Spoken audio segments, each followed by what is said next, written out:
Look at you, taking calculus in the times of COVID. It's very brave of you.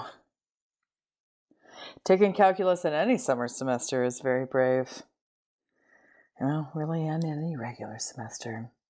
All right, we're getting into the Unit 4, which has Appendix E. So we just do a little bit of reviewing of sigma notation, and then the rest of it is in Chapter 5. And we're going to start covering integrals. All right, let's take a look at Appendix E, which covers sigma notation. If I have the following list of numbers, a sub m plus 1, a sub m plus 2, all the way to a sub n, these are a sequence of numbers. And m and n are integers such that m is smaller than or equal to n. Then, if I look at this notation here, this means that I am going to add the values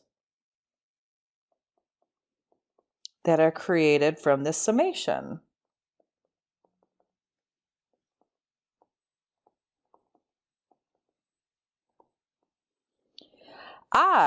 This little guy right here, this is called the index of summation. It does not stand for the square root of -1. A sub I, that's called the rule of summation.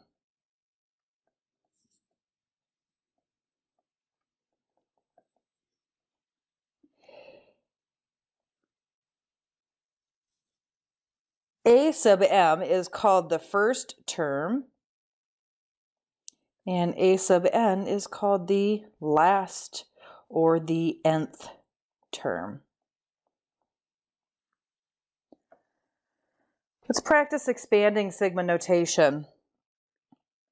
So think of right here, k is the index of summation, and think of the k as like an input value.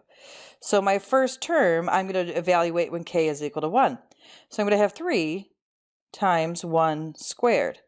And then the sigma means I'm going to add the next one. So k equals 2, I get 3 times 2 squared.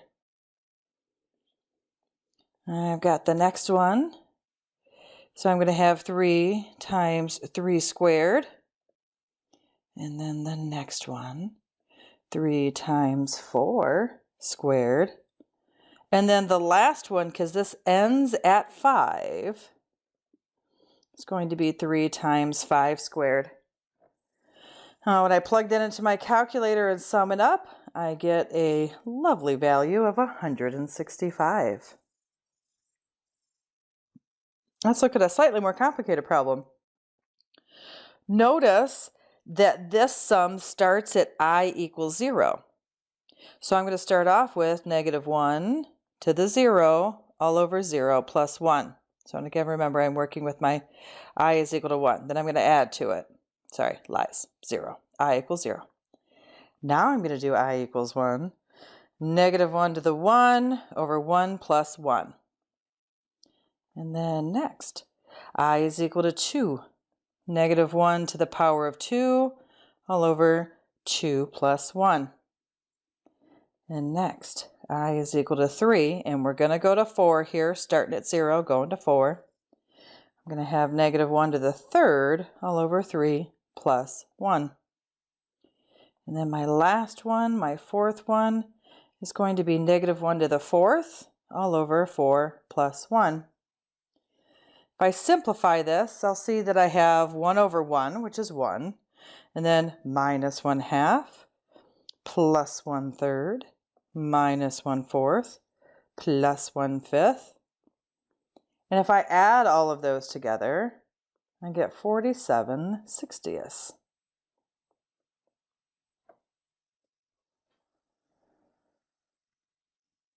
Now we've got formulas in Appendix E that we're going to use to evaluate. So if I have to do some summations, and I've got to do a summation of something squared, it actually turns into this here. Okay, if I need to do a summation of k, it's going to be k times n. If I need to do a summation of I, it's going to be this formula here. I cubed, this formula here. So they're a little intense, but just keep your wits about you, and let's do an example. So summation can be inserted into the formula. So what I'm actually going to do is I'm going to have 3 outside of the summation, and then I'm going to have the summation in between the 3 and the I squared. And then I'm going to subtract 4, and then I'm going to put the next summation going from 1 to n of I. Now notice, these summations are different. These are infinite summations. That's why they have formulas. So now I'm going to use the formula to replace these values. So here I'm going to have 3. This summation of I squared all the way from 1 to n is going to be replaced with the formula for I squared in the summation, which is n times n plus 1 times 2n plus 1 all over 6. And then I've got minus. Now 4 goes along for the ride, and then for the plain Jane I, that's going to turn into n times n plus 1 all over 2. All right, those look like decimal points, not multiplies. All right, now what we need to do is simplify. So here the 3 and the 6 are going to cancel. I'm going to be left with a 2 behind. 4 and 2 are going to cancel. I'm also going to be left with a 2 behind. So bam, bam, 2 in the bottom, bam, bam, 2 in the top. Over here, I'm going to distribute out the n, and I'm going to remember that this is a negative. Here, I'm going to distribute out the n, and then I'm going to FOIL. Okay. And when I do that, well, wait, do I want to do that? Okay, actually, wait, sorry. I may be lying to you. All right, so I am going to simplify a couple things here. See this 3 and the 6? I'm going to cancel the 3 and the 6 and leave a 2 in the bottom. Now, I know you think I'd like to do that here, but for right now, I'm not gonna, because it'll make it easier for me to combine them if they're LCDs. And by the way, I forgot that negative side there. Okay, one of the first things I am going to do is I am going to factor out the n times n plus 1 all over 2, because I have that in both of my terms. So n times n plus 1 over 2 comes out. And what I have left here is 2n plus 1 and then minus 4. Isn't that so much easier than just foiling it all out? You can FOIL it all out, but then you got to factor it again. All right, and then here I end up with 2n minus 3. And then if I just put it all together,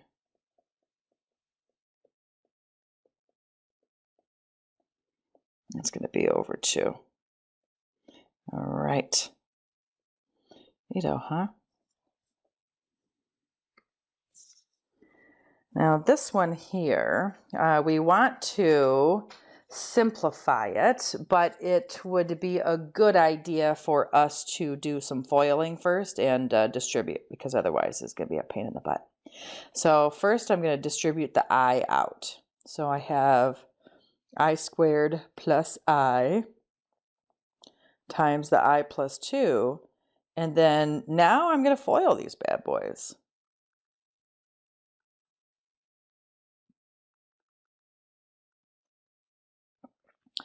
When I FOIL, I'm going to get I cubed plus 2I squared plus I squared plus 2I. But I really can write this as a plus 3I squared. Alrighty, now what we're going to do is we're going to take the summation of each of these. So I'm just going to apply the summation to each individual one. The I cubed doesn't have a number in front of it, so that's my summation there. The I squared has a 3 in front of it, so I'm just going to move the 3 outside of the summation. And then the 2 is in front of the I, so I'm going to move a summation in between those two as well. All right, so remember my goals here. So these things will all be replaced with the formulas that we had on the previous page. And these numbers are just going to go along for the ride. All right, for the I cubed, we end up with n squared times n plus 1 squared all over 4. And then here I'm going to end up with 3 times n plus 1 times 2n plus 1, all divided by 2. And then here I'm going to have 2 times n plus 1 all over 2.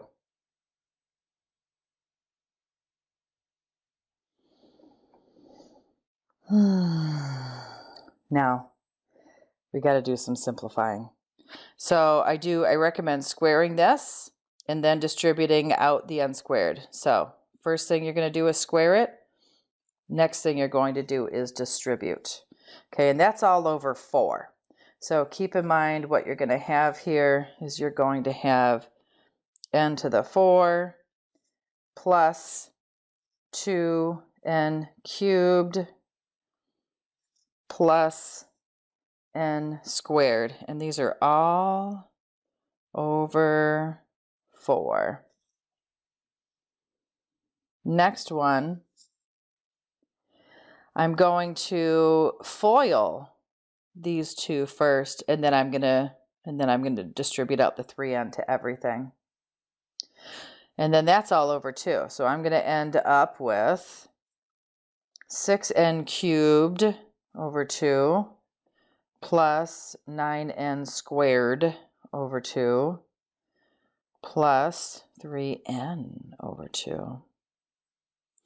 And over here, I'm just going to distribute out the n, and I'm going to cancel the 2's just to make it a little bit easier. That's not the last one's not n squared. Okay, so I've got 1/4 n to the 4. Basically 1/2 n cubed, 1/4 n squared. This is basically 3n cubed, 9n squared over 2 plus 3n. This is going to actually be over 2 as well. 3n over 2. Yep. And then n squared and n. All right, let's go ahead and combine things. So for my n to the 4, I only have one of those. So n to the 4 over 4. Now for my next one, I've got 2/4 n to the 3rd, so that's 1/2 n to the 3rds, and then plus basically 3 n to the 3rds. So that's going to give me 3.5 or 7/2. So plus 7/2 n to the 3rd. Now for my squares, I've got a 1/4 times n squared plus a 9/2 n squared plus a 1. And that's going to give me 23/4 n squared. And then for my last one, I'm going to end up with I just have the n's left, so it's just going to be 3n over 2 plus n. So 3/2 plus 1 is going to give me 5/2 n. All right, and that is my final answer.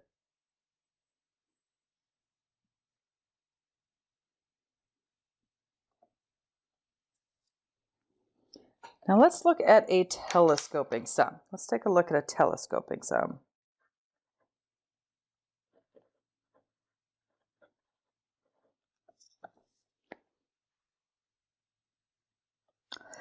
Telescoping sums are slightly different. Basically, just write it out and notice what happens. So let's kind of take a look at this. So for my first one, I've got 3 to the I minus 3 to the I minus 1. So for I equals 1, I'm going to have 3 to the 1 minus 3 to the 0. Plus, now I'm going to do I is equal to 2. I'm going to have 3 to the 2 minus 3 to the 2 minus 1, which is 1. Okay, and then I'm going to add, and I'm going to keep going. So I'm going to fill these out for a little bit.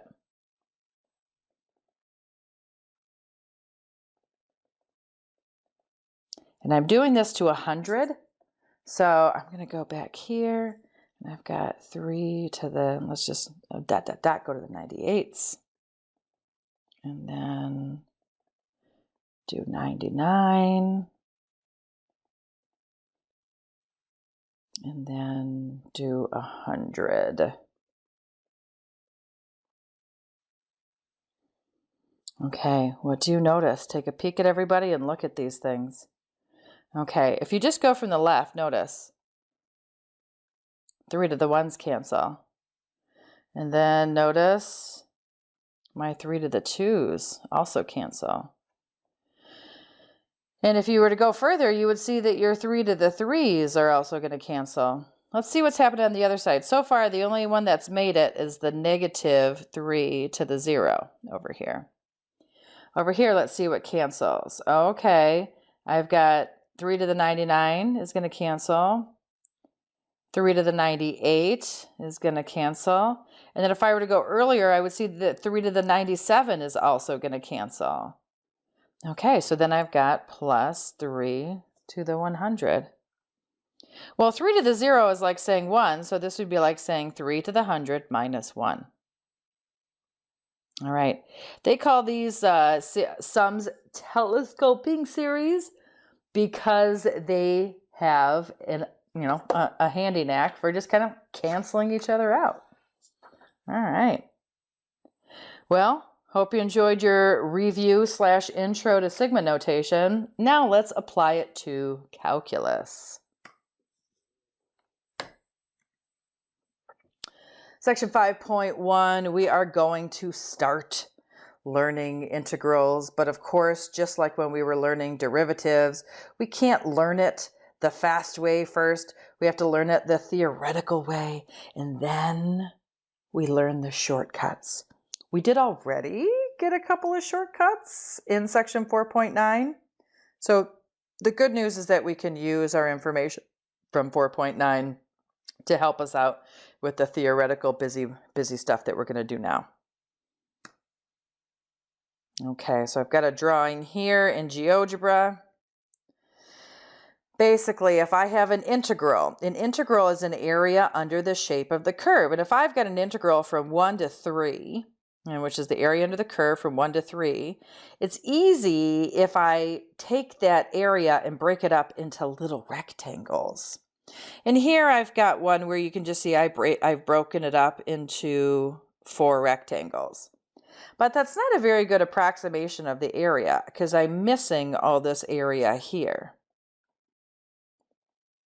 So then what I need to do is do more rectangles. But once again, I'm missing all those areas here. However, this will get us closer the more rectangles we take. So that's essentially what this is saying. Okay, we're looking at specifically a function that's above the x-axis, and we approximate the region S, this little region S here, by using rectangles. And then we take the limit of the areas of those rectangles. All right, so there's a little bit of a process to breaking these things up into a bunch of rectangles. Let's take a look at that. But first of all, we kind of want to look at these rectangles that are delta x wide. And delta x is this little teeny tiny width right there.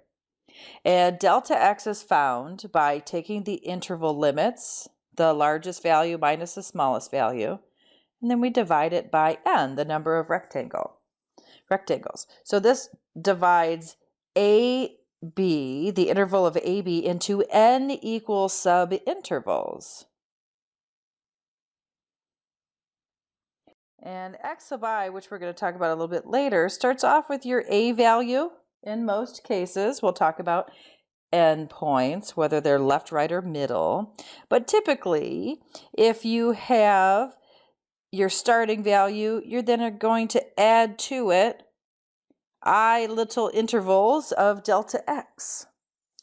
And then we're going to use this partition to divide the region into strips of smaller regions, A1, A2, A3, so on and so forth until we get to our nth strip. We're then going to use the partition, or we already talked about this, to divide it into strips. I don't know why that's repeated. We're then going to approximate the area of each strip by using rectangles, right? Because that's what we got. We got rectangles, and it's super easy to find the area of a rectangle. And then the height of this rectangle is if you plug in these x sub I values into your function to get the height. Now, x sub I could be your sample points of each subinterval. Now, the sample points come in a few forms. We have left endpoints, we have right endpoints, and we also have the midpoints of each subinterval. It depends on what they ask us to find. And if you have a little rectangle that has a base width of delta x and then a height of f of x sub I, then the area of the ith strip ends up being that height times that width, right? And so then we have an approximated area of the region with n rectangles, and then we just sum up those areas. So this would be area 1 plus area 2 plus area 3 plus blah, blah, blah, and the second to last area and the last area. Now remember, each of those areas can be found with height times width. And the next height times the same width. And the next height times the same width. Da da da da da, forever and ever, amen. Until we get to the end of the finite list of rectangles. Remember, n stands for the number of rectangles. Now, this is the approximated area. If we want to find the exact area under the curve, well, then we got to take a limit. Okay, we got to take a limit of this approximation. Remember limits? Yeah, you do. So what we do is we say, okay, let's let n approach infinity. Remember, n is the number of rectangles. So the way that we get rid of our error, okay, those little spaces where we're not finding the area, we're going to let n approach infinity of all the sums of these areas. And so what we really get, the limit as n approaches infinity of delta x times fx1, fx2, fx sub 3, blah, blah, blah, all the way to the end. And then when I write this out, what I end up with is the limit as n approaches infinity of the sum of f of x sub I, depending on whether it's a left-hand limit, right-hand limit, or middle point. And then I multiply that by delta x. Just remember that delta x is that b minus a over n. Okay, and that my x sub I is typically my a plus delta x times I. Okay. All right, let's do an example. So let's approximate the area under the graph of x squared plus 5 on the interval 1, 4 by subdividing the interval into 6 equal subintervals. First, we're going to do it with left endpoints. Okay, so first we're going to do it with left endpoints. So if I look at my values here, I'm going from 1 to 4, and then the left means I'm going to put the height of each of these rectangles is going to be determined by the right one. Not this one, okay, but the right one. Well, let's look at how we find those numbers. Now, the 6 equal subintervals, that means that n is equal to 6. So the first thing I do is, well, I find my sample points of my delta x. So I find my delta x and my sample points. So if I look here, I'm going from, not 0, lying to you, going from 1 to 4. And my delta x is always my largest minus my smallest divided by the number of rectangles. And then this gives me 3 sixths, which is 1/2. So I'm going to divide this into 6 rectangles. And so I'm just going to write little dashes here, 5 dashes, so I can break it up into 6 pieces. And each one is 1/2 wide. So this will be 1.5, then I go to 2, then I got 2.5, then 3, then 3.5. All right, now keep in mind though, I want to use my left endpoint. So I drew it on the graph, but let's circle it here. Left endpoints means I start with this one here to the left. So 1, and I'm doing 6 of them, 2, 3, 4, 5, and 6. All right.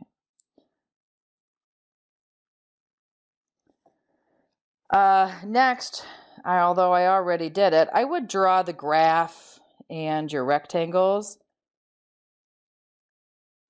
Just because it does give you an idea of what it is that you're doing. And also it kind of helps with the idea of, oh, okay, this point right here, which is 1 comma f of 1. If I want to find the area of this one rectangle, I'm going to take the delta x, which is right there, and multiply that by f of 1. Okay, and so here it's just plug and chug. Okay, we're going to do the plug and chug. We've got a finite set of areas. This is a left end point, so I use an L in its left end points of 6 subintervals. So then I'm going to, at this point, I'm just going to write the delta x times my heights of my different values. Okay, so my delta x is 1/2. And then I'm going to need to find f of 1, f of 1.5, f of 2, f of 2.5, f of 3, and then f of 3.5. And I'm plugging those f values into my original function. And then I'm going to be multiplying that by 1/2. All right, so I'm just going to tell you right now, the answer to this is 32.375. Okay, but keep in mind what you're doing. I'll just write a few of them up in here. I'm going to plug in 1 to my original function. So 1 squared plus 5, that's 6. Here I'm going to plug 1.5, square it, and add 5 to it. I get 7.25. Here I've got 2 squared plus 5. That's going to give me 9, okay? And I keep doing that until I get to the last one. And then I add them up until I get the answer. It's a lot of little work, so be careful for easily made mistakes. But yeah, just keep your wits about you and double check your math a couple times because it's, like I said, it's easy to make little mistakes. Now we're going to do this again, but we're going to use the right endpoints. So here's our interval. Again, I did the graph first, but so here's our interval. If I'm doing the right endpoints, like here's the left endpoint, here's the right endpoint. but I have to trace it. Like for the left endpoint, this would be the height. But for the right endpoint, this would be the height. So I have to trace those points to the graph. So right endpoint would be here, here, here, here, here, and here. And then these determine the heights of these rectangles. Can you see them? I'm not tracing them all the way down, but that's what they are. All right. So for these, we already found delta x. So we already found delta x. We know that it's 1/2. We already found our sample points, right? Here we're going from 1 to 4. And we know these values. But now we're starting with right endpoints. So my right endpoints are going to be 1.5, 2, 2.5, 3, 3.5, and 4. Remember, you got 6 subintervals, so you should have 6 points.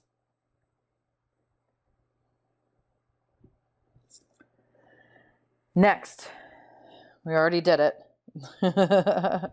Just draw it. Just make sure you know which point. Sometimes this part really gets discovered over here in this part. So just draw it. Make sure you've got the rectangles. Make sure you aren't dyslexic and mess up your left points and your right points, because that's, for me as a student, was always a, a fun thing my brain would make me do during a really stressful time, like a test.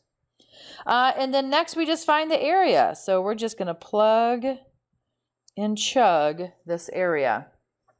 So this is a right endpoints and of 6 subintervals, so it's going to look like that.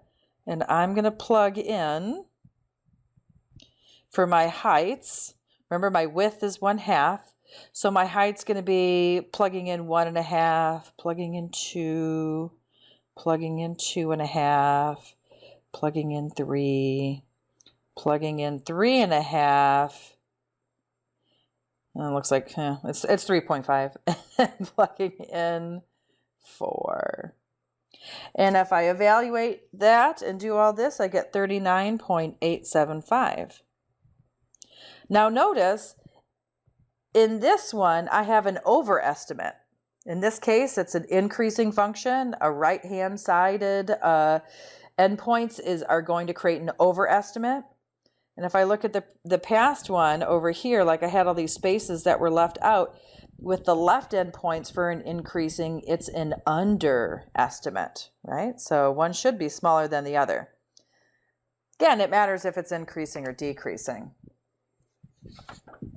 Okay, so let's look at what we do to find the actual limit, okay? To find the actual limit. But we're not going to compute the limit yet. So first things first, graph the natural log of x over x. Here's 3. Here's 10. Remember, what we're going to do is we're going to have infinitely many teeny tiny rectangles. So we're not computing the limit, and we're not doing an approximation. We're doing the exact answer. So we're going to use that formula for area that we had before, the limit as n approaches infinity. And then we're going to take the sum of all the heights and then multiply it by the width. So still, first things first, find the width. In this case, the width goes from 3 to 10 and is divided by n, and n is not specified because it's infinite. Next, we're going to find our sample point. Okay, so x sub I, we're just going to take our first number, which is 3, and we're going to add to it delta x times I. So a is going to be 3. Delta x, as we know, is 7 over n. And I'm going to multiply that by I. And then we're going to plug and chug, but we're not evaluating. Okay. So the area is going to equal to, I've got the limit as n approaches infinity. And then I've got the summation as I goes from 1 to n. And then I'm going to plug x sub I into my function. So I'm going to have the natural log, and x sub I is this guy, of 3 plus 7 nths I, all divided by just plain Jane x, so divided by 3 plus 7nths I. And then it's times the delta x. And the delta x is 7 over n. Again, keep in mind, I am not evaluating that at all. And I'm just going to color code this a little bit. So first we got the limit, and that's right there. The next thing is we've got the summation statement. We've got that right there. The next is we plug the function values into our function. So that's what this is. Okay, we found x sub I, and then we plugged it into our function. That gives us the height of our rectangles, right? And then delta x we found, and then we plugged that in right there. And then that big whopping mama, that is our answer. Cool, huh?